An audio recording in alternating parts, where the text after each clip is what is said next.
Bienvenue à tous dans ETV Newsweek, ravi de vous retrouver. Voici les titres. Réunion au sommet au sujet de la gouvernance de la Guadeloupe. Qu'est-ce qui nous attend? On en parle dans ce journal. La trêve plus forte que la grève. Ici en Guadeloupe, le mouvement contre la réforme des retraites semble s'essouffler. De l'eau en cadeau, de l'eau pour cette fin d'année. Ce qui est un dû semble rare aujourd'hui. Les coupures d'eau semblent cesser pour des habitants aux abîmes. Éducation ou consommation, on va s'arrêter dans ce journal sur une école au Lamentin qui réduit sa cour de récréation pour créer un centre commercial. Le conseil régional, le conseil départemental, les députés et les sénateurs de la Guadeloupe se sont tous réunis ce vendredi 20 décembre. Le sujet, quelle gouvernance pour la Guadeloupe? Voici les précisions de Marius Mathieu. Ce vendredi 22 décembre, 16e congrès des élus à Basse-Terre. Le conseil régional et départemental, les députés, sénateurs de la Guadeloupe sont rassemblés autour d'un thème. L'évolution de la gouvernance locale en vue d'une simplification de l'organisation territoriale. Dans l'hémicycle de l'hôtel de région, des membres de Moon Guadeloupe, conviés pour s'exprimer, attendent leurs 5 minutes de parole accordées par l'Assemblée. Sur cette recommandation à suivre du président de région, un désaccord va naître. Je vous demande de prendre la parole où vous êtes. Aussi dans le milieu de l'hémicycle avec un micro, voilà. Je demande à couper le micro ici, c'est clair. C'est pas grave, on peut couper le micro. Non, c'est clair. Respectez les élus quand même. Installé contre la volonté du président de région sur laquelle les élus ont prononcé leur discours plus tôt. Les porte-paroles de Moon Guadeloupe prononcent alors un discours dans un hémicycle presque vide. La majorité des élus ont préféré quitter la salle. Donc on voit les élus départementaux et régionaux. Je dis que déjà donner une fenêtre de 5 minutes, c'est beaucoup, comme les parlementaires. Ils étaient dans l'hémicycle. J'ai entendu certaines personnes dire oui, on ne va pas respecter rien. Non, ils étaient dans l'hémicycle. Ils avaient la possibilité de parler à leur place ou à l'intérieur, auprès des journalistes. Ils ont voulu parler au perchoir, ce qui est interdit. Nous sommes quand même une institution, nous sommes la représentation guadeloupéenne, il y a un minimum de respect. La demande, c'était s'exprimer devant les élus, ce que nous avons accepté à l'unanimité. Les élus, tout au temps de leur discours, ont quand même demandé à ce qu'il y ait l'avis de la population. Et une fois que l'avis de la population s'invite au congrès, là tout le monde se lève. En fait, on se retrouve contre un CQFD, ce qu'il fallait démontrer. C'est-à-dire que quand on a nos revendications citoyennes, les élus, ils quittent leur poste. Mais c'est quelque chose de symbolique matériellement aujourd'hui, mais c'est quelque chose d'institutionnel parce qu'ils n'ont jamais tenu leur poste. Dans son discours, Moon Guadeloupe a notamment rappelé l'urgence de la question de l'eau en Guadeloupe. La journée d'échange et de débat a pu reprendre son cours après 15 minutes. Des résolutions autour de l'organisation territoriale devraient conclure cette journée d'échange entre élus. En Guadeloupe, c'est plutôt la trêve que la grève. Le mouvement contre la réforme des retraites commence à s'essouffler à l'approche de Noël. C'est ce que nous montre Marjorie Nadal. À Pointe-à-Pitre aujourd'hui, la grève contre la réforme des retraites n'a pas été d'une grande envergure. Environ 150 personnes ont battu le pavé contre un peu moins de 3000 le 5 décembre dernier. Certains syndicats sont alors assez déçus. La seule chose que je peux reprocher à mes camarades, c'est de dire qu'ils refusent de perdre 70 € aujourd'hui, mais ils vont encore perdre 300 € par mois, chaque mois, lorsqu'ils seront à la retraite. On ne peut pas rester à distance et regarder, et donc être spectateur de ce mouvement. Il y a eu l'appel le 5 décembre, il y a un deuxième appel aujourd'hui le 17. Ce qui nous importe, c'est d'être à côté des camarades qui sont en grève depuis de 10 jours. Fin des régimes spéciaux, âge pivot de 64 ans, les annonces d'Édouard Philippe mercredi dernier n'ont pas convaincu. Judith est avocate au barreau de Paris et a tenu lors de son déplacement à faire grève aux côtés des Guadeloupéens. Entre autres, elle craint de perdre la caisse de solidarité qui assure à tous les avocats la même retraite de base. Aujourd'hui, on essaye de détruire tout ce qui est solidaire, les services publics, l'hôpital public, l'éducation, la justice. En s'en prenant à la retraite, finalement, ça va dans le même sens. C'est tout pour favoriser l'assurance. Et c'est ça le but de cette réforme en réalité. C'est encore une fois de faire en sorte que les gens aillent vers le privé au lieu d'être solidaires entre eux. Toujours présents dans cette manifestation, les enseignants. Selon le rectorat, 12% d'entre eux ont fait grève et 43% des professeurs dans le second degré. Édouard Philippe leur a promis une revalorisation de salaire, mais il n'y croit pas un instant. Pour que les enseignants restent sur le même niveau de retraite, Si on fait une compensation, il faudra faire une compensation d'au moins 600 à 700 euros par mois. Et si on fait cette revalorisation pour les enseignants, les autres fonctionnaires de la fonction publique vont entrer aussi dans la danse. Si vous nous donnez 30 euros par mois, même sur 10 ans, même sur 20 ans, ce n'est pas ce qui va nous faire avoir une retraite équivalente à celle que nous avons aujourd'hui. Pour cette étudiante, ce n'est pas tant la retraite en elle-même qui inquiète, mais bien les conséquences sur le marché du travail. Si on continue à laisser les travailleurs encore travailler jusqu'à très longtemps, mais au final on n'embauche pas les jeunes. Et il y a trop de chômage en Guadeloupe, il y a 60% de chômage, il y a 6 jeunes sur 10 au chômage.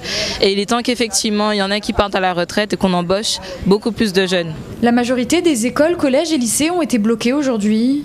La FSU a également ralenti certaines routes pour faire voter la population contre la réforme des retraites.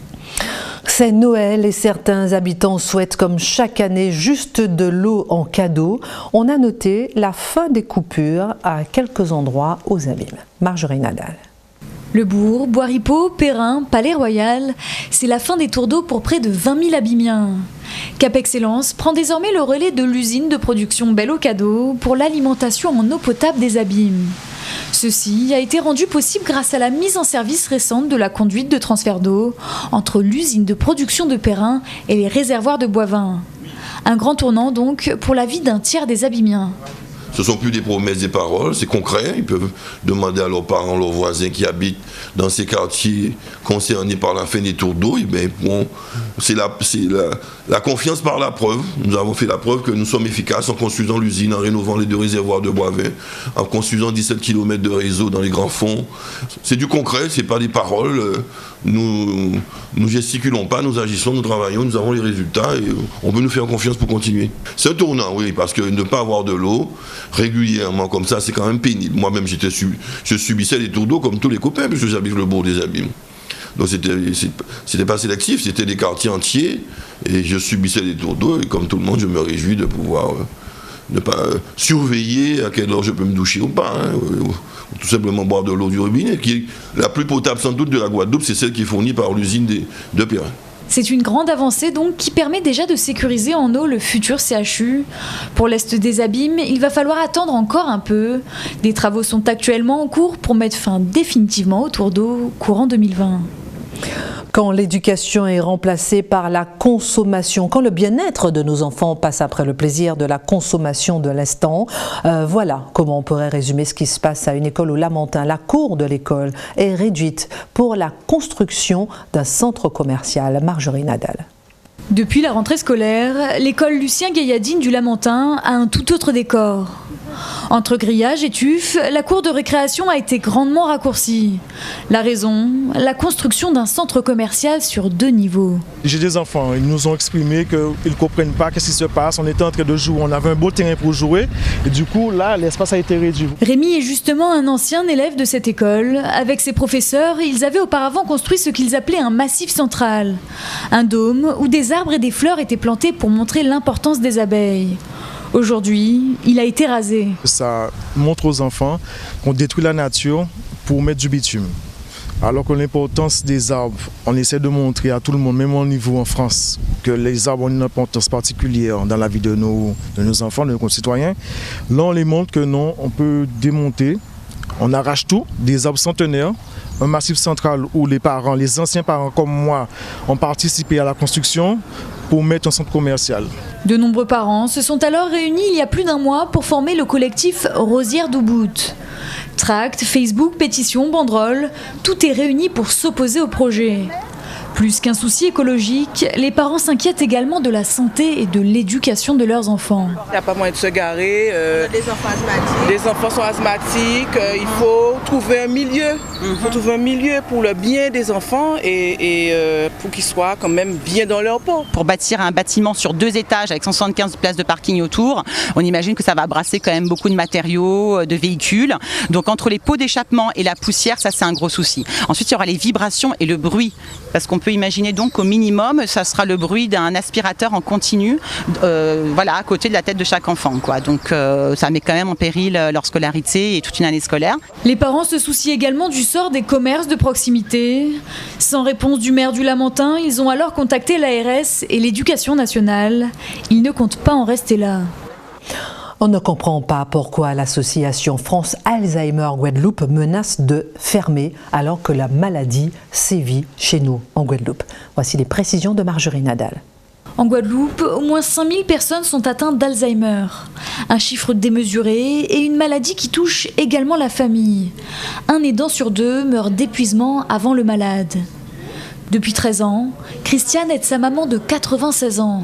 Elle s'est tellement impliquée qu'elle a eu tendance à s'égarer elle-même.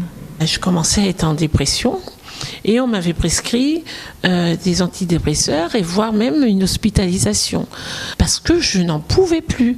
J'étais fatiguée, donc j'ai dit bon, peut-être que j'ai l'Alzheimer parce que je trouvais que j'avais des pertes de mémoire. Puis moi j'avais une peur énorme, c'était de devenir maltraitante parce que après je pouvais plus supporter. Comme Christiane, Elmire s'est occupée de sa maman. Elle est décédée de la maladie il y a 4 ans, mais Elmire continue le combat aux côtés de l'association France Alzheimer Guadeloupe. Grâce à eux, elle a pu comprendre pourquoi sa maman avait tellement changé et quel comportement adopter avec elle. La psychologue de l'époque, je lui dis un grand merci toujours parce que c'est grâce à elle si je suis comme je suis maintenant. Où j'ai pu, tous les mercredis après-midi, on se retrouvait à l'association, on n'était pas ici, on avait un autre local plus petit, et où elle m'expliquait la maladie, elle me permettait de comprendre et de mieux appréhender cette maladie pour pouvoir moi aussi m'en sortir. C'est justement le but de l'association créée en 2007, former les aidants à faire face à une maladie qui peut être destructrice pour l'entourage. Néanmoins, depuis 2 ans, le conseil départemental ne leur donne plus de subventions pour payer les frais de logement. Cela représente alors 10 000 € en moins par an, une amputation du budget que France Alzheimer Guadeloupe n'arrive plus à compenser par les dons et les adhésions. Je reçois des familles des fois, ils vont passer 2 heures, 3 heures avec moi, et puis ils vont repartir avec un boum au cœur. Parce qu'ils avaient besoin de réponses, ils avaient besoin d'être entendus, ils avaient peut-être besoin de pleurer. On reçoit grosso modo 900 familles par an. Et nous recevons autour de 1200 coups de téléphone par an. Si on n'a pas de local, on fait comment? Donc c'est ça, il faut que le conseil départemental comprenne que si le France Alzheimer veut encore survivre, il va falloir qu'il trouve une solution pour aider France Alzheimer. Le conseil départemental affirme que la collectivité finance des programmes d'action et non le fonctionnement des structures telles que le loyer. France Alzheimer Guadeloupe a tenté de les contacter, mais aucune aide supplémentaire n'est prévue pour l'heure. L'avenir de l'association est alors en danger. Nous aimons dans cette édition de TV Newsweek aborder les sujets écologiques en Guadeloupe. On va s'arrêter sur le bilan effrayant de l'opération ramassage des déchets 2019 par l'École de la Mer. Précision Marius Mathieu. Sur ces images rétrospectives de l'année 2019, ces bénévoles débarrassent le littoral guadeloupéen, les fonds marins ou encore les mangroves de ces déchets laissés par la main de l'homme. Associations, entreprises, écoliers ou simples citoyens, en tout, près de 2500 participants ont permis de nettoyer 33 000 détritus en tout genre sur 90 hectares. Pour Marianne Aymar, la responsable du projet, force est de constater que ces chiffres sont trop élevés sur le territoire. On a quand même trouvé 248 pneus. Que font-ils sur les mers, les plages et dans les mangroves? 181 lave-linges et réfrigérateurs trouvés sur les plages ou dans l'eau. Des quantités astronomiques de filets de pêche, de cordage, de nasses qu'on a trouvés aussi bien sur les plages qu'au fond de l'eau. 14 000 bouteilles, dont 7 000 bouteilles en plastique, 3 129 couverts, gobelets, résidus des pique-niques en fait. Pourquoi est-ce qu'on a autant de déchets sur ces plages-là alors qu'on a des poubelles, des bornes de collecte d'apport volontaire, parfois des bornes directement à la maison qui permettent de trier nos déchets, des filières de recyclage. Soit les gens ne sont pas assez informés, soit les gens trient mal, soit derrière ça fonctionne mal. On l'a vu aussi quand on a demandé à certaines communautés d'agglomération de mettre des bennes à disposition des bénévoles. Il y a des communautés d'agglo qui disent c'est pas notre job. Il y a tout un système de gestion des déchets, de recyclage en Guadeloupe qui n'est pas encore performant. 80% du projet de ramassage a été financé par le ministère de l'Intérieur. Pour les 20 autres pourcents, l'École de la Mer a fait appel à des entreprises privées. Audrey, responsable d'exploitation à Destreland, a participé cette année à l'opération. C'est vrai que nous menons un certain nombre d'actions environnementales au sein de nos structures propres au site de Destreland et nous avons pour habitude aussi d'accompagner des opérations externes à Destreland. C'est toujours très engageant et encourageant de voir qu'il y a beaucoup de bénévoles de tous les âges qui sont ravis de pouvoir participer à l'opération. Malheureusement, cette opération est nécessaire. L'idéal aurait été qu'il n'y ait aucun déchet à ramasser où que ce soit. Plus de 8 millions de tonnes de déchets plastiques se déversent chaque année dans les mers, un chiffre en hausse malgré les efforts de ces bénévoles engagés pour la planète. On poursuit sur ce thème écolo avec ces collégiens guadeloupéens qui ont débarrassé l'îlet du Gosier de 15 kilos de déchets en seulement 1 heure. Marius Mathieu nous en dit plus. En Guadeloupe, comme dans le reste du monde, la pollution en plastique représente 60% des déchets retrouvés en mer.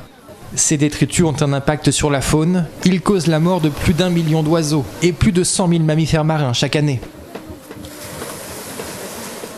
Ce mercredi matin, ces élèves en sport-études se préparent pour une mission très spéciale, en compagnie de l'école de la mer et de Thomas Debière, champion du monde de surf et parrain de l'opération. On prépare le matériel, on se prépare à partir donc pour une petite traversée qui va durer environ 25 minutes je pense. Et puis une fois arrivé sur place, on va faire un petit briefing sur l'écosystème qu'il y a à présent. Et ensuite on va commencer l'opération de ramassage des déchets. 25 minutes pour rejoindre l'îlet Gosier à quelques encablures, mais à la force des bras et sans moteur. Une première leçon d'écologie pour ces jeunes Guadeloupéens bien échauffés avant le début de la mission. Le courant il est de face donc c'est un peu dur, mais sinon ça va aller. Un sac poubelle par personne s'il vous plaît. Oui, moi je suis là. Allez c'est parti, chacun son sac. Équipés de gants de protection et de sacs, ces collégiens vont scruter les parages à la recherche du moindre déchet. Et pour certains détritus, pas besoin de s'aventurer bien loin. J'ai trouvé des bouchons de canettes avec des petits fils de plastique, de sacs plastiques. C'est les gens quand ils viennent manger ici, où ils doivent sûrement laisser leurs déchets ici. Entre les pailles en plastique de toutes les couleurs, la collection de capsules de bière ou encore les bouteilles en plastique bien ancrées dans le sol. La présence de la pollution se vérifie même sur cet îlet aux apparences préservées. Pour ces collégiens, cette dépollution active prend des airs de chasse au trésor. Avec la découverte d'objets pour le moins insolites. Puis là, on voit que ça sert aussi de décharge. On retrouve des moteurs, des tôles et plein de trucs. Et du coup, au final, les élèves sont super motivés, ils vont dans les bois. Et en fait, c'est fou tout ce qu'on peut retrouver sur l'îlet Gosier. On ne s'attendait pas à retrouver tout ça. Donc je pense que ce serait bien de continuer de ça et de faire plusieurs actions à d'autres endroits sur l'île parce que, je le redis, mais on est sur un îlet et je pense qu'on ne devrait pas retrouver tout ça ici. Ouais. En 1 heure sur l'îlet, ces collégiens guadeloupéens ont débarrassé ce petit territoire fragile de 15 kilos de déchets. Autant de détritus qui ne finiront pas en mer. Jeter ces ordures dans la nature, une pratique proscrite à jamais pour cette nouvelle génération sensibilisée à l'environnement. Voilà en effet de beaux exemples à suivre. Challenge ton avenir. Vous allez voir à quoi correspond ce slogan, une façon d'allier sport et insertion professionnelle. Marjorie Nadal. Le week-end dernier à Pointe-à-Pitre, le MEDEF, la région, le département, Pôle emploi et la mission locale ont signé ensemble une convention Challenge ton avenir.